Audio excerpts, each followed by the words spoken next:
بالله من الشيطان الرجيم. بسم الله الرحمن الرحيم. أفمن حق عليه كلمة العذاب أفأنت تنقذ من في النار.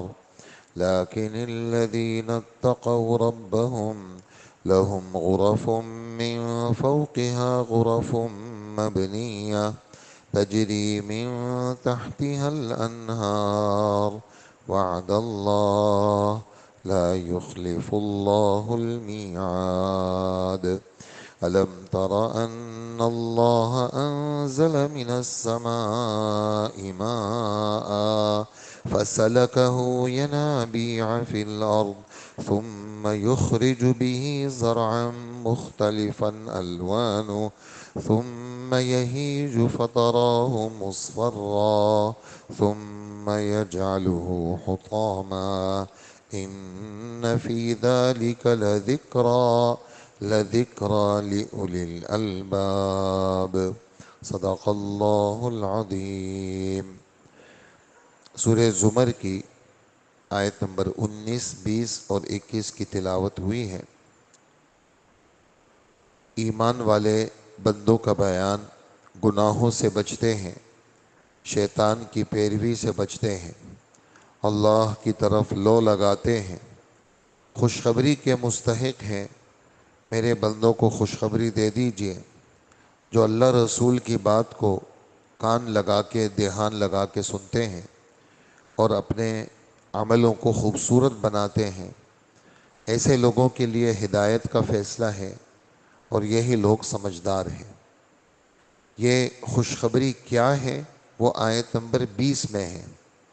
آیت نمبر 19 کے اندر اللہ کے رسول کو تسلی ہے بیچ کے اندر کہ اللہ کے رسول آپ غم نہ کریں، اور ہر وہ فرد جو اللہ کے دین کی خدمت اور محنت میں لگا ہوا ہے اور سامنے نتیجہ بہت اچھا نظر نہیں آتا، ایک آدمی لگا ہوا ہے نتیجہ سامنے اچھا نظر نہیں آتا، تو اس کو یہ تسلی ہے کہ آپ پریشان نہ ہوں. اس لیے کہ دنیا کے اندر ہم نے لوگوں کی قسمیں رکھی ہیں.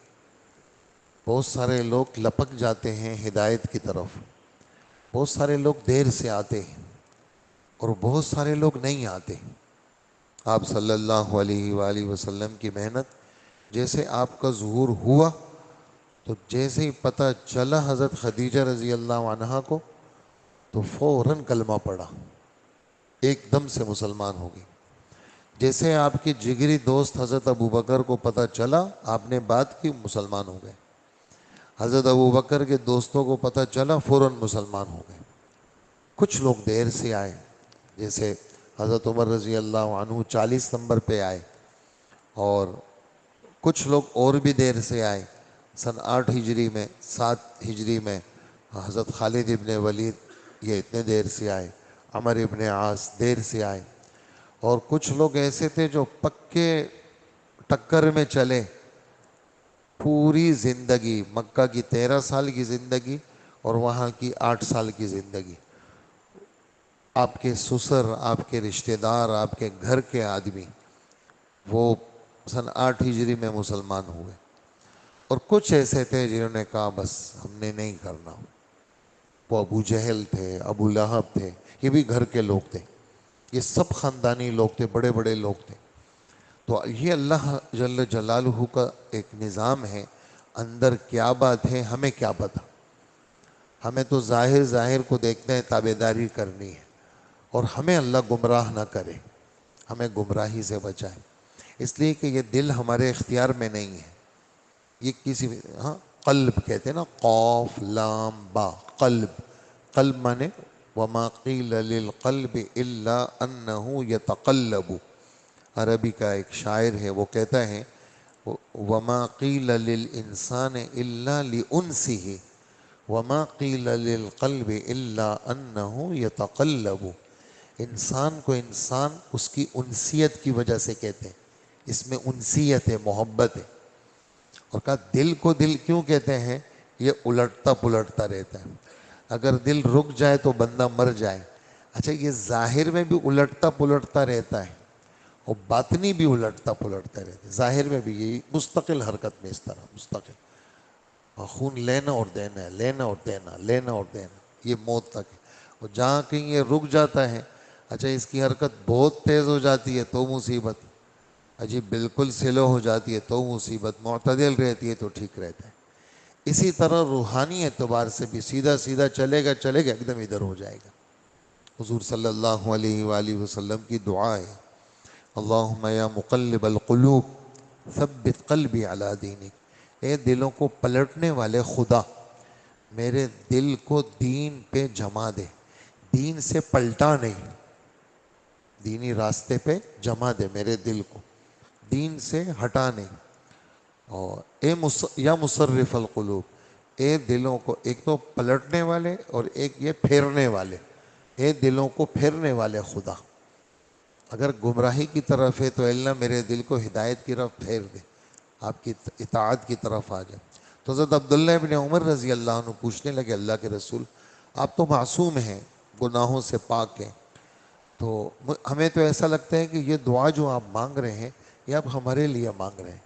تو آپ نے فرمایا ہاں، تم مجھ سے دعائیں سیکھا کرو اور اللہ تعالیٰ سے مانگا کرو یہ دعائیں، اس لیے کہ دل کے ادھر ادھر ہونے میں دیر نہیں لگتی۔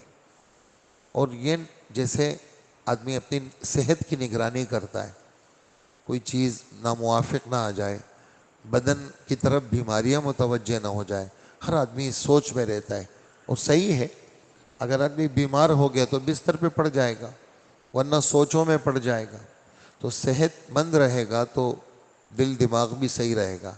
ایسے ہی روحانی اعتبار سے اپنے دل دماغ کی نگرانی کرنی چاہیے، اور کسی بھی وقت شیطان مردود ہے، وہ کسی بھی وقت ہمیں ادھر ادھر کر سکتا ہے، تو اس کے لیے جبراً ہمیں چاہیے ہم ہر اس گندے ماحول اور گندی چیز سے بچیں۔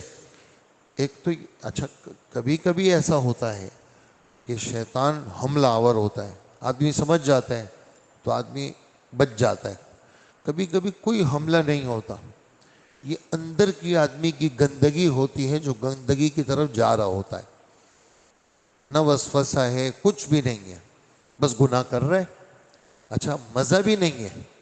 حضرات کہتے ہیں کہ بعض گناہوں میں مزہ بھی نہیں ہے، لیکن آدمی کو ایسی لت پڑی ہوئی ہے کہ وہ چھوڑتا نہیں ہے گناہ۔ تو کہا کہ اپنی نگرانی کرنی ہے، اپنے آپ کو دوزخ سے بچانے کی کوشش کرنی ہے۔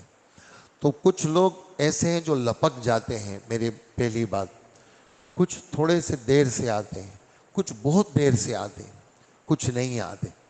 تو حضور صلی اللہ علیہ وسلم کو تسلی ہے کہ جو لوگ نہیں آ رہے ہیں آپ پریشان نہ ہوں، اس لیے کہ ان کے مقدر میں ہم نے عذاب لکھا ہے، اور جن کے مقدر میں ہم نے عذاب لکھا ہے آپ ان کو دوزخ کے عذاب سے چھڑا نہیں سکتے، بس وہ تو ہر حالت میں جائیں گے۔ اس لیے آپ غمگین نہ ہوں۔ ہاں، کون آئے گا؟ جو اپنے رب سے ڈرے گا، گناہوں سے بچے گا، نیکیوں میں جمے گا، کیا ملے گا؟ کہ جی اس کو تو جنت ملے گی، اور جنت میں میدان نہیں ہوگا، بنے ہوئے گھر ہوں گے۔ کیسے گھر ہوں گے وہ اللہ کو پتہ ہے، اوپر نیچے جیسے ہمارے ہاں بلڈنگیں بنتی ہیں، اوپر نیچے بنے ہوئے کمرے ہوں گے۔ غرف، غرفتن کی جمع ہے، کمروں کو کہا جاتا ہے، کمرے، اور یہاں والے کمروں جیسے نہیں ہوگے۔ ہمارے نبی اس کی ذرا سی تشریح کرتے ہیں، ان فی الجنت لغرفا یرا ظہورها من بطونها وبطونها من ظہورها، جنت میں اوپر بنے ہوئے کمرے ہیں، باہر والا آدمی اندر کے منظر کو دیکھے گا، اندر والا آدمی باہر کے منظر کو دیکھے گا، گویا کہ چاروں طرف شیشہ ہی شیشہ۔ اللہ کے رسول کس کو اس زمانے میں بہت عجیب لگتا تھا، اچھا ایسا کمرہ بھی ہو اور باہر سب نظر بھی آئے، اس لیے کہ کمرہ تو ہوتا ہے مٹی یا سیمنٹ کے دیواروں کا، تو دیوار سے تو باہر کوئی چیز نظر نہیں آتی، یہ کیسا کمرہ ہوگا باہر سب نظر آئے گا۔ اور باہر والوں کو اندر نظر آئے گا۔ اللہ کے رسول یہ کس کو ملے گا؟ آپ نے فرمایا جس کا انداز گفتگو نرم ہو، ہاں، سخت لہجہ نہ ہو، نرم ہو، اور جو روزوں کا پابند ہو، اور لوگوں کو کھانے کھلاتا ہو، اور اپنے رشتہ داروں کے ساتھ ناتا رشتہ جوڑ کے چلتا ہو، تو اللہ پاک اس کو سلامتی کے ساتھ اس جگہ میں داخل کریں گے۔ ان کو یہ ملے گا، غرفن، ان کو بلاغت، من فوقہا غرفن، کمرے، پھر اس کے اوپر بھی کمرے، اور نیچے نیچے باغات، نیچے نہریں۔ آدمی کو ہریالی سے محبت، جنت، جیم نون تا، جنت، ہریالی، باغات، لفظ ویسے تو جنت جگہ کا نام ہے، دوزخ عذاب کی جگہ کا نام ہے، جنت نعمتوں کی جگہ، لیکن لفظی جنت کا ترجمہ کیا ہے؟ جیم نون تا، اس کا ترجمہ کیا ہے؟ اس کا ترجمہ باغیچہ، ہریالی، ہرے بھرے باغ، اور اس کے نیچے نہریں ہوں گی۔ کہا کہ یہ دنیا والوں کے وعدوں جیسا وعدہ نہیں ہے کہ جی آپ نے اگر یہ کر لیا نا ہم آپ کو یہ دیں گے، اور پھر ملتا نہیں ہے یا دیر سے ملتا ہے۔ تو فرماتے ہیں یہ اللہ کا وعدہ ہے، اور اللہ پاک اپنے سے ڈرنے والے بندوں کو یہ دیں گے، اور اللہ پاک وعدہ خلافی نہیں کرتے، جو وعدہ کر لیا وہ اللہ پاک پورا کریں گے۔ تو یہ گزشتہ کل آپ نے سنا، فبشر عباد، میرے بندوں کو خوشخبری دے دے۔ کیا خوشخبری؟ یہ خوشخبری، ان کو باغات ملیں گے، اوپر کمرے بنے ہوئے ہوں گے۔ یہ تو یہاں بیان ہے، باقی آپ نے نہروں کا ذکر 26ویں پارے میں آئے گا، اور اسی طرح جنت کی اور نعمتوں کا ذکر دیگر آیتوں میں ہے۔ حضور صلی اللہ علیہ وسلم کی ایک بات کہ جب جنت سنو تم تو اللہ کی ذات سے کہو یا اللہ ہمیں جنت دے دے، اور ان آیتوں کو سنو تو دل دل میں اس کی تصدیق کرو کہ یا اللہ یہ آیتیں حق اور سچ ہے، یہ آیتیں کیا ہیں؟ حق اور سچ ہے، میرا انکار نہیں ہے، اللہ مجھے جنت دے دے۔ اور ایک حدیث میں یہ فرمایا 3 دفعہ مانگا کرو اللہ سے جنت، تو جنت کہے گی کہ اے اللہ اس نے 3 دفعہ مانگا، آپ اس کو جنت دے دیں، تو اللہ پاک اس کو جنت دے دیتے ہیں۔ اور یہ بھی فرمایا اللہ سے جنت مانگو تو اچھی جنت مانگو، جنت الفردوس مانگو۔ فردوس کیا ہے؟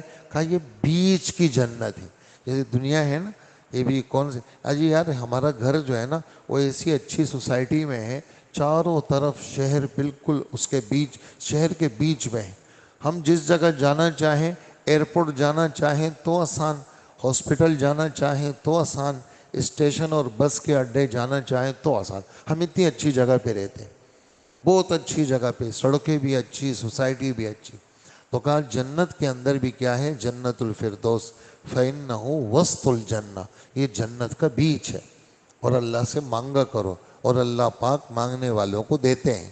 ہاں، اور یہ اور بعض لوگ کہتے ہیں جی ہاں نہیں جی ہم تو اللہ کے لیے عبادت کرتے ہیں، ہم تو اللہ سے جنت نہیں مانگیں گے، تو یہ بات صحیح نہیں ہوتی۔ بھئی جی اللہ سے اولاد مانگو، نہیں اللہ نے جو دے دیا بس، نہیں دیے تو اللہ کی مرضی، یہ جملے اچھے نہیں ہوتے، یہ اللہ کی نعمت سے استغنا ہے، ایسا اچھا نہیں ہے۔